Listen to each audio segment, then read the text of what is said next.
There it goes. All right. Last week, some of you may not have been here, but last week I mentioned an old joke about insurance. Okay? And it made me actually start thinking a little bit about insurance a lot more. And I've come to the conclusion that what I don't like about paying for some types of insurance is that you don't know if you're ever going to use it. Right? It's possible to spend thousands of dollars on health insurance, fire insurance, earthquake and flood insurance, car insurance, unemployment insurance, and all the others, and never need to file a claim. In some respects, it's almost like legalized gambling. You say, I've got $200 that says I might total my $3,000 car this month, and the insurance company says, yeah, I'll take that bet. I mean, that's what it's like. Yeah. Okay? But just like the house in Vegas that always wins, that's what happens with insurance companies. The insurance companies are always the ones that come out ahead on that deal, because not everybody that pays has to file a claim. That's how they make their money. Now, of course, if I knew in advance that I was about to get sick, or that my car was going to be in a crash, or if you knew that a tornado would blow the roof off of your house, then we wouldn't mind paying the premiums nearly as much. In fact, we'd probably begin to think that it was the best deal in the world. I give the insurance company a few $100s, and they pay my $5,000 or $50,000 hospital bill. Okay? You can't beat that. Needless to say, we must have insurance. In some respects, because that's what the law says, especially when it comes to car insurance. Okay? And I'm certainly not suggesting otherwise. But I think everyone has experienced the same frustration of paying high premiums to cover something that may not even ever happen. That being said, there's one type of insurance that most of us know will ultimately be used, and that's life insurance. Many of you may have a policy that will pay your family X amount of dollars whenever you die. Now you'll notice I said when you die, not if you die. That's because dying's not really a question of if. It's a question of when. Everyone dies. And even though you may have some types of insurance that you'll never file a claim for, I would imagine that most of you are pretty certain that eventually your life on planet Earth will end, unless the Lord comes back. Okay? Now, I've never sold life insurance in all my years. I've never done that. I've known a lot of guys that worked in churches that did. Knew a lot of pastors who, when they left the ministry, went into selling life insurance. They just said, I'm just selling a different kind of life insurance. Okay? But from what I hear, it's not necessarily an easy job. Even though everyone knows that someday they'll die, they tend to avoid life insurance salesmen. And they tend to put off the decision to become adequately insured. Now, I'm sure those who sell life insurance would say that most people are tragically underinsured when it comes to life insurance. We probably all know families who've experienced financial hardship because the primary breadwinner died without insurance. And with all that being said, I'd like to hand out some brochures on a new life insurance company that my brother... No, I'm kidding. Okay. I'm just going into business. But it sounds like it's a sales pitch that I'm doing here, but it's not, okay? Here's my point. While some types of insurance may seem like a gamble, life insurance is pretty much of a sure thing because no one lives forever. Therefore, for many people, it's a lot easier to pay that life insurance premium because they know that they, or rather their family, will need it eventually. In Matthew 25, Jesus talks about insuring yourself against another certainty, the certainty of meeting Him face to face. This isn't a matter of if, it's a matter of when. We saw last week in chapter 4 where Jesus tells us emphatically that He is coming back. And in chapter 25, He tells us about the final judgment. Whether or not you're alive when Jesus returns, you will ultimately stand before His throne on Judgment Day. And for this reason, you need to live this life in such a way that you prepare yourself for that moment in eternity. There's a parable in Matthew 25, verses 1 through 15, that Jesus tells us.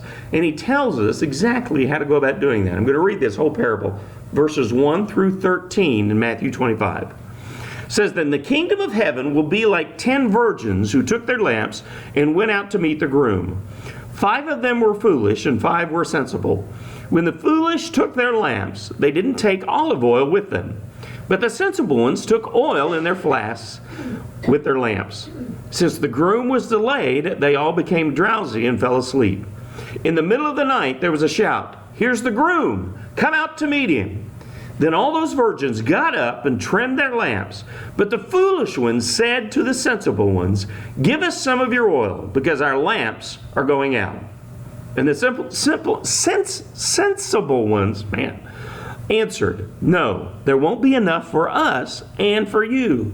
Go instead to those who sell and buy oil for yourselves.' And when they had gone to buy some, the groom arrived.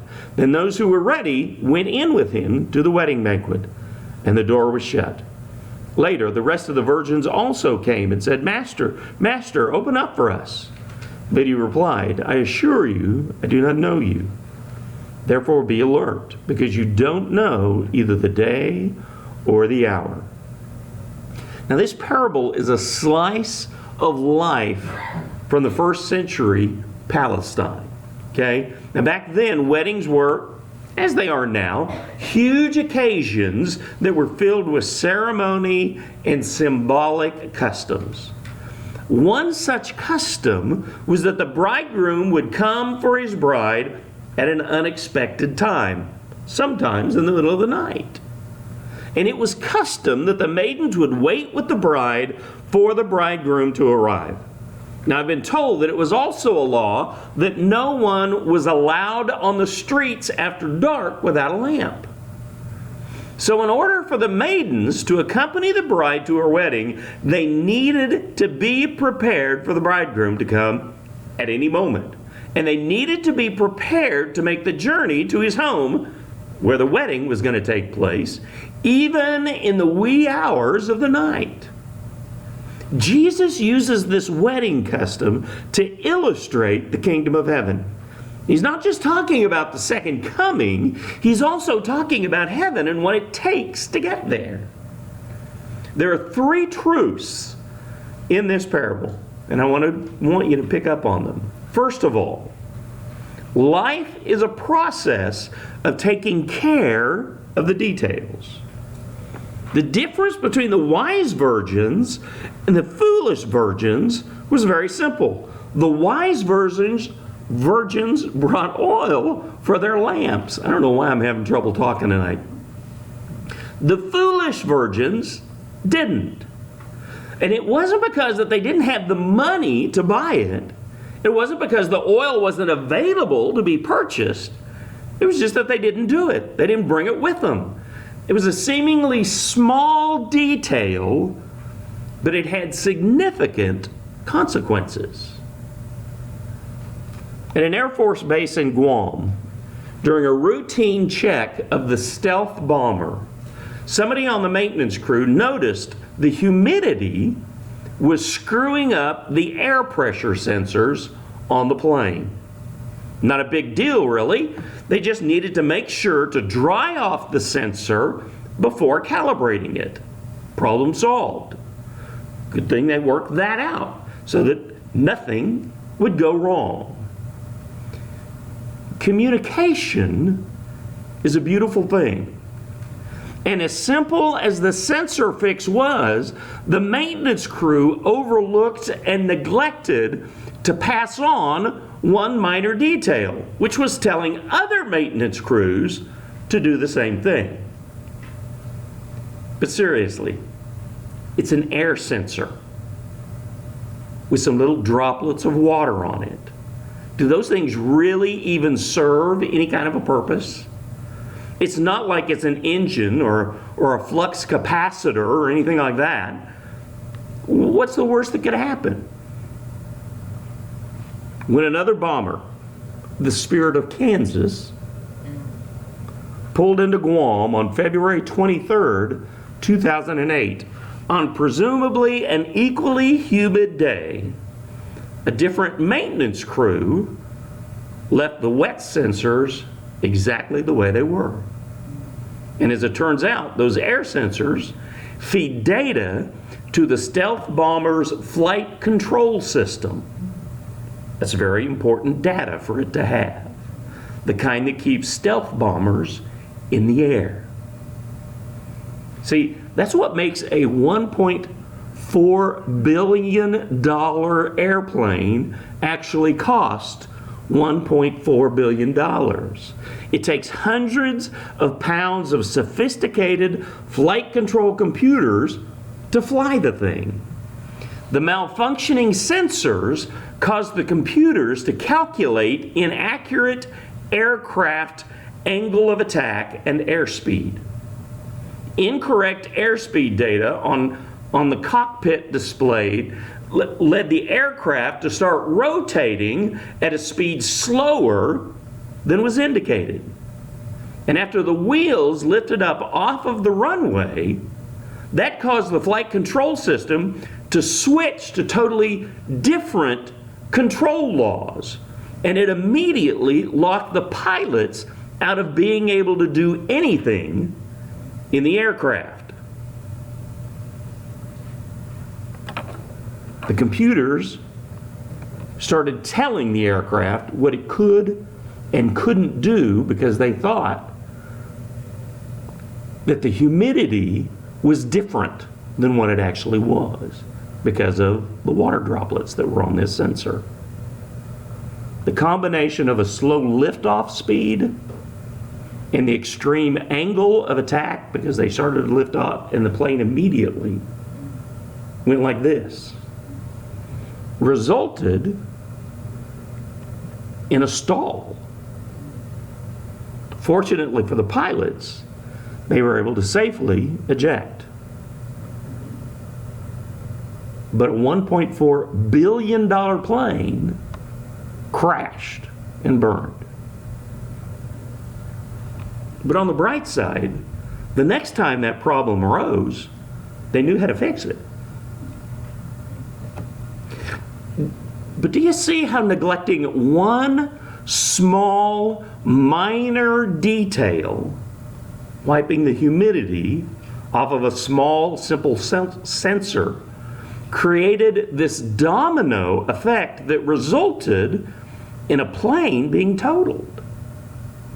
Now, most of us are not so careless and neglectful of what we see as the big things in life.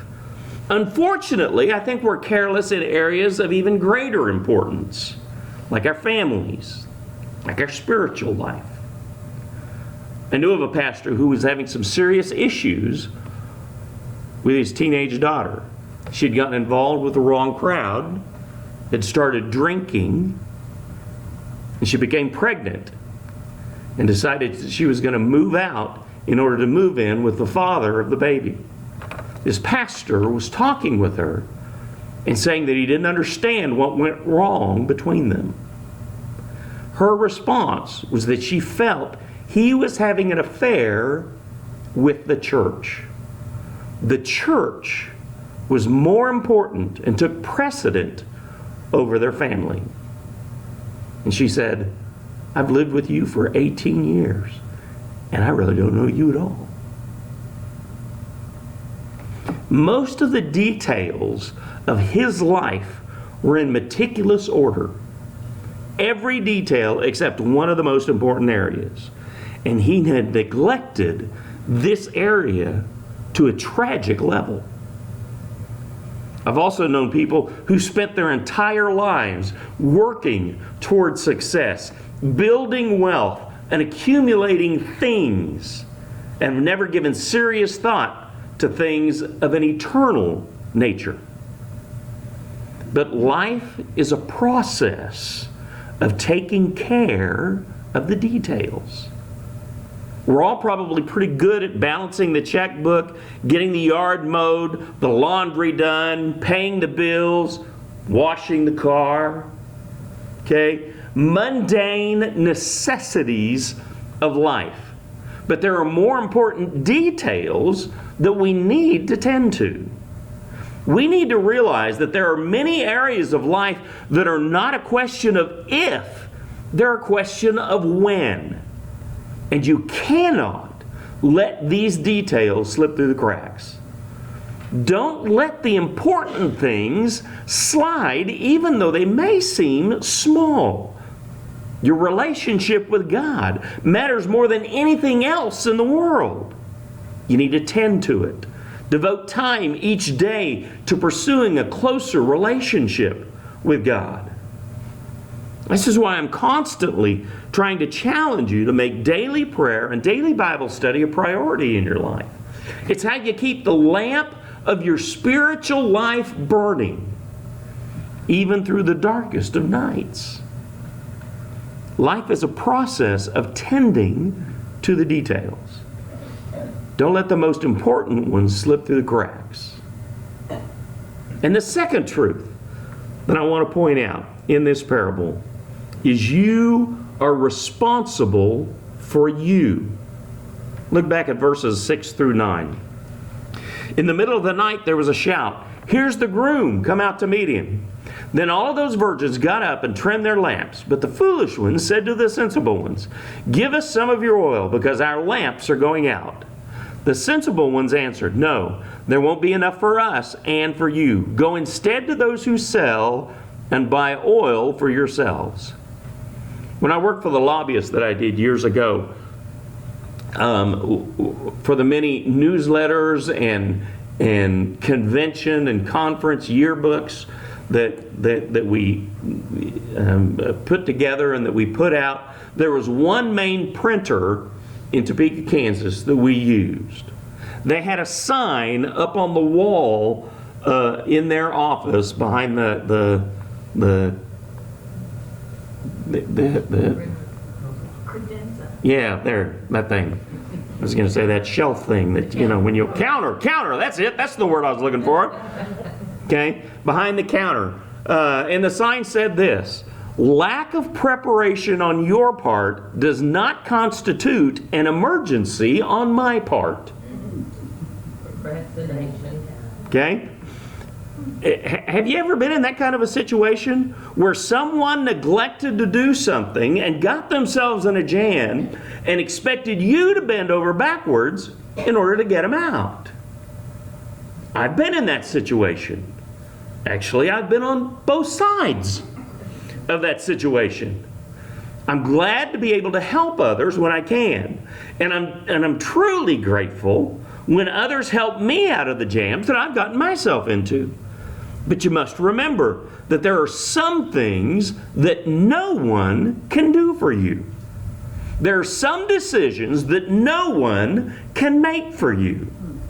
We have to realize that when it comes to our eternal destiny, you are responsible for you.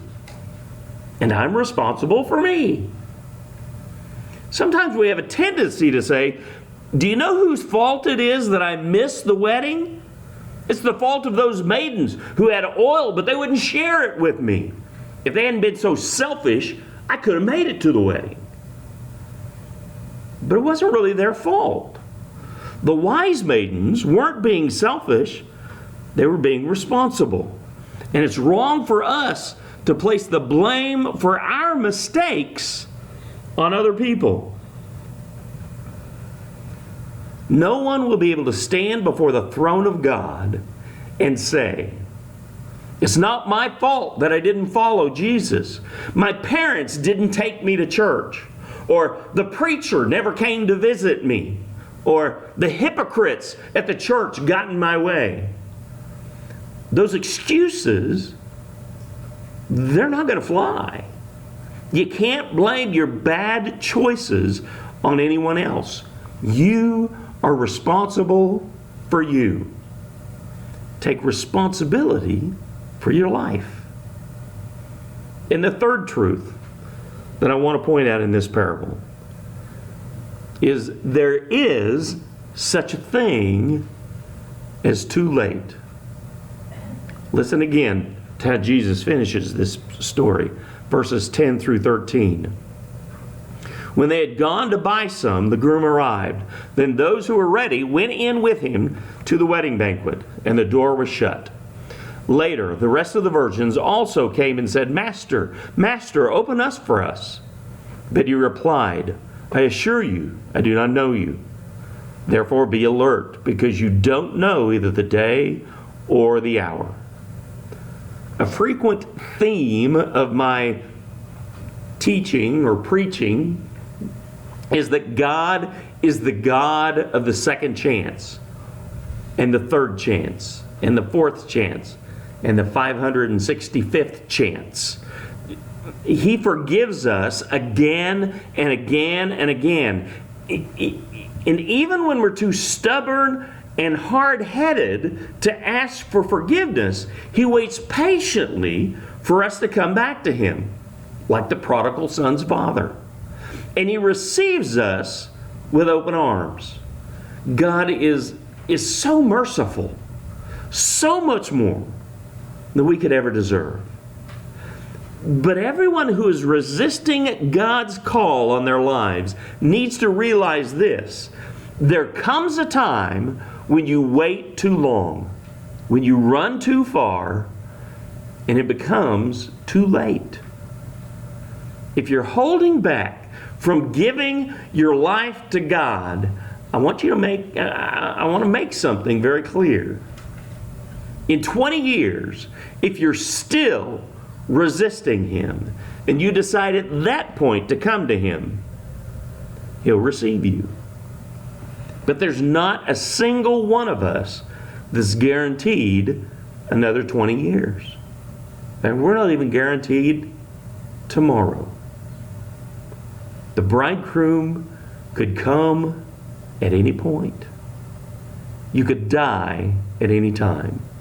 And at that point, once you've died, you reach the point of too late. The book of Hebrews says in Hebrews 9, verses 27 and 28, and just as it is appointed for people to die once, and after this, judgment, so also the Messiah, having been offered once to bear the sins of many, will appear a second time, not to bear sin, but to bring salvation to those who are waiting for Him. There's going to be a time of judgment. For some, the sad truth is that they will have waited until it's too late. But it doesn't have to be that way. In fact, God doesn't want it to be that way. 2 Peter 3:9 says, the Lord does not delay His promise, as some understand delay, but is patient with you, not wanting any to perish, but all to come to repentance.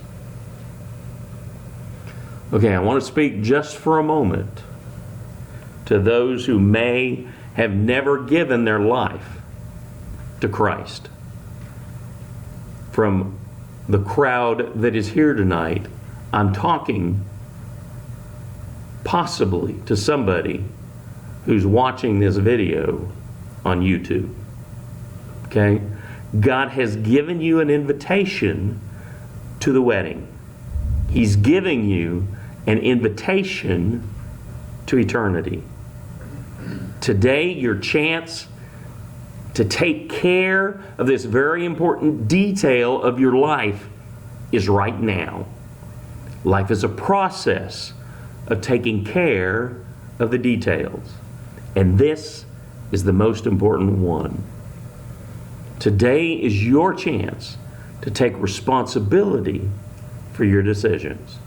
You're responsible for you. You are the one who has to face the consequences of your decision. Today is your chance to enter God's kingdom before it's too late. Because the sad truth is that there is such a thing as too late. But today, right now, it's not too late. You can accept His offer of forgiveness today. You can experience new life in Him today. And if you're watching this on YouTube, in the notes below the video, I'll put in how you can accept Christ as your Savior. For those who are followers of Jesus, this parable is about you too.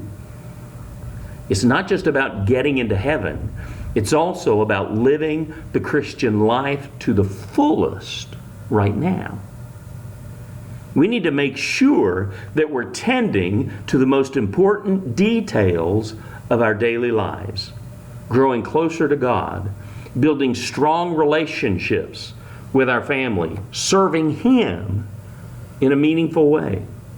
We need to make sure that we're taking responsibility for our actions and for our decisions, not shifting blame to others for the things that are lacking in our lives. And we need to acknowledge that our time here on earth is limited.